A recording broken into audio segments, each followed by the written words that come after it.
Hello everyone, this is Jonathan Little, and today we're going to be looking at a hand from the 2017 World Series of Poker main event final table. The main event is always an incredibly educational experience because the stack sizes vary significantly, and this year is no different. If you actually look at this final table setup, as you can see, we have one player, Hesp, with all the chips, 123 million at this point when I'm looking at it.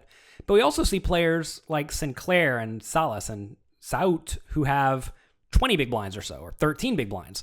So that creates some really, really interesting scenarios where the middle stacks, and really the only middle stack here is Pollock and Blumstein to some extent, they really don't want to go broke. So let's actually take a look at this hand because it is an interesting one.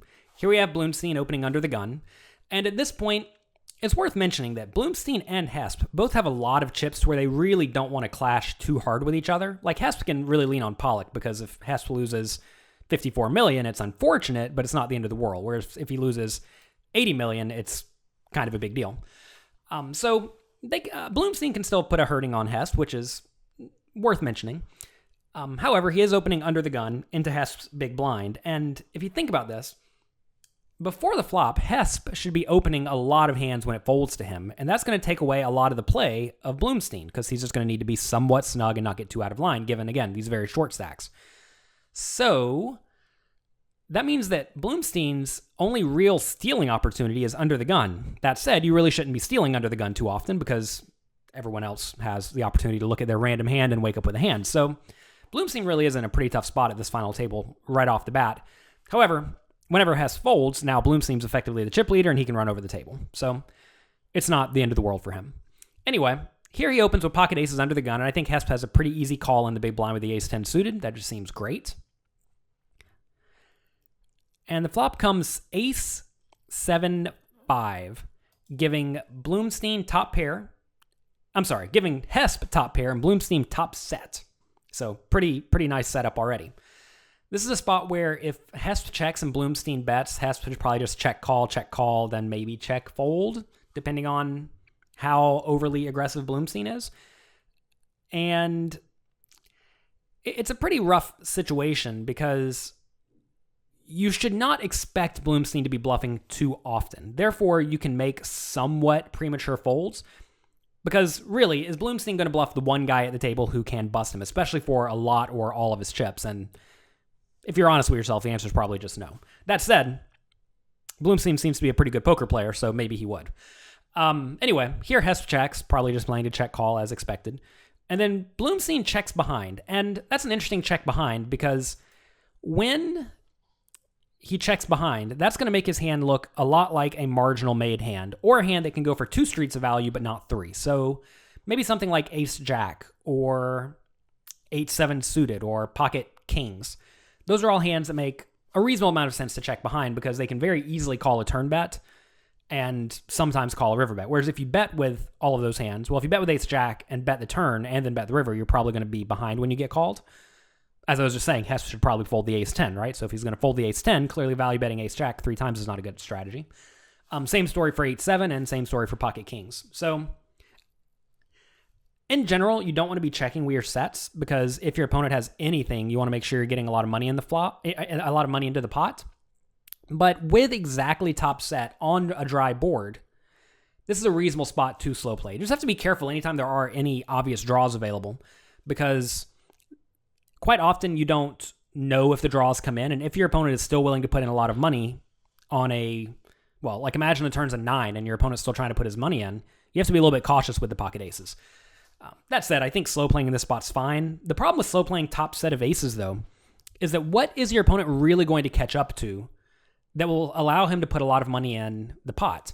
And usually that's just a worse set.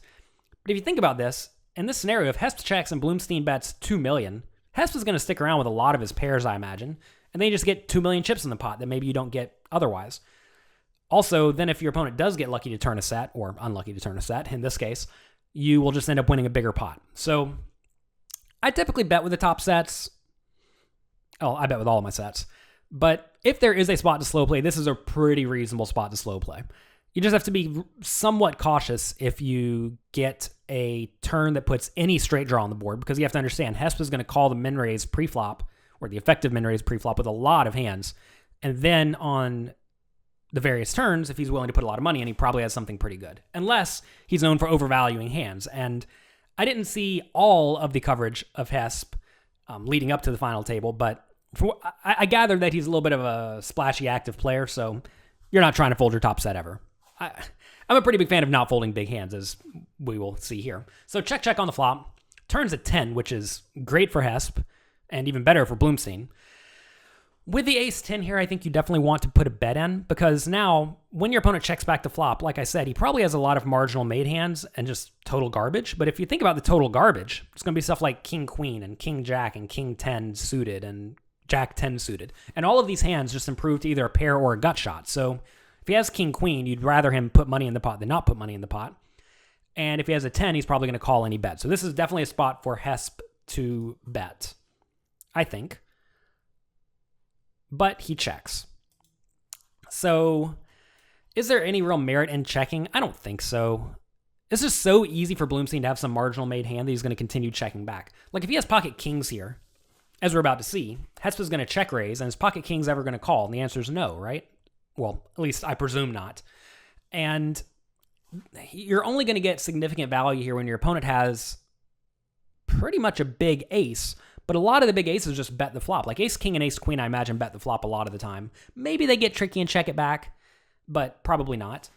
The weaker aces, they're going to be in a tough spot when they get check raise on the turn, and maybe they call your turn check raise, but then fold to a river bet. So it's also just not a great spot for them to be in. So when you check raise in the spot, it screams either strength or a draw. And I'm having a hard time finding a lot of hands in Blumstein's check behind range that can realistically call Hesp's turn check raise and then river bet. Unless he gets the vibe that Hesp is just really getting after it. And, maybe he is, maybe he isn't.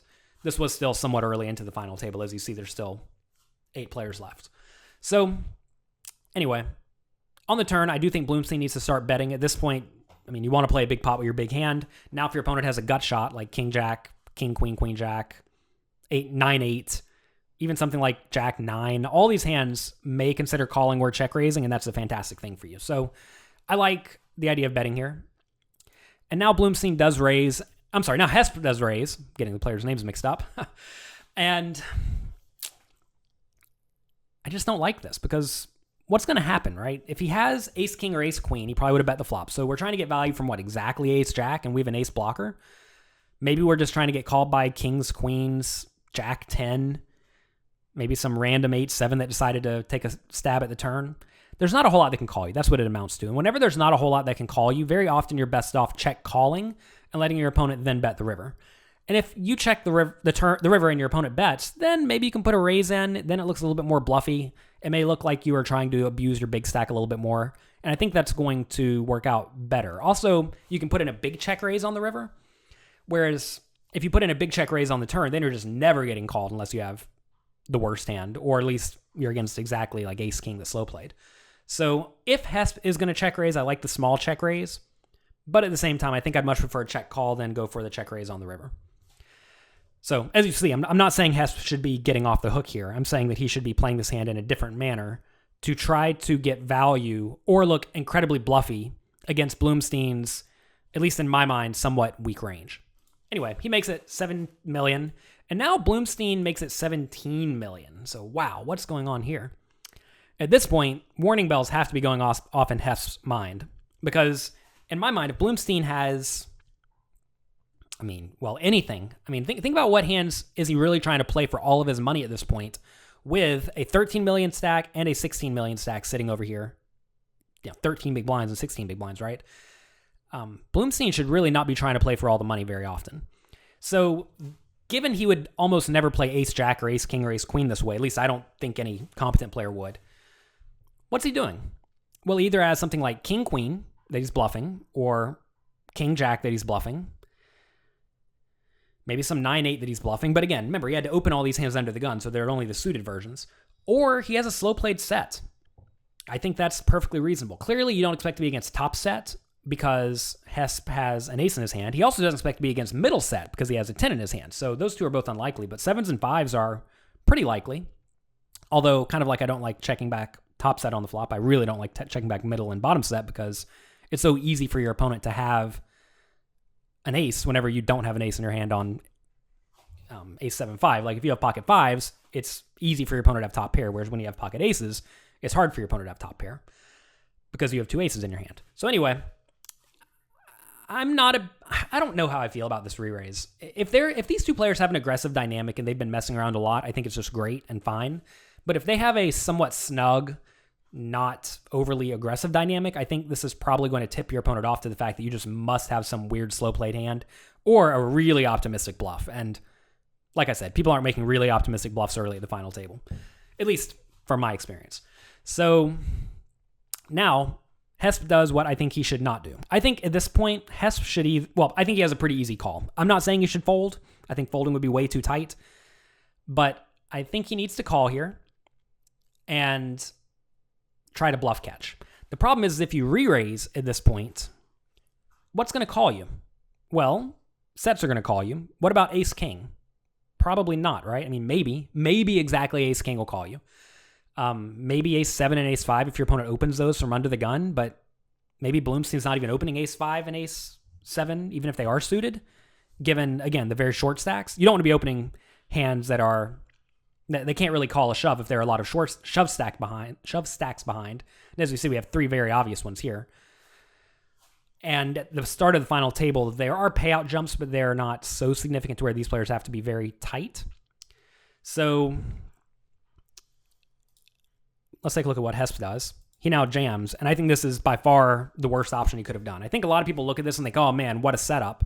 But in reality, if I was in Hesp's shoes and I found myself facing that 17,000 re-raise, I would have called. Then I would have checked the river, called my opponent's 20 million bet, and I would have lost.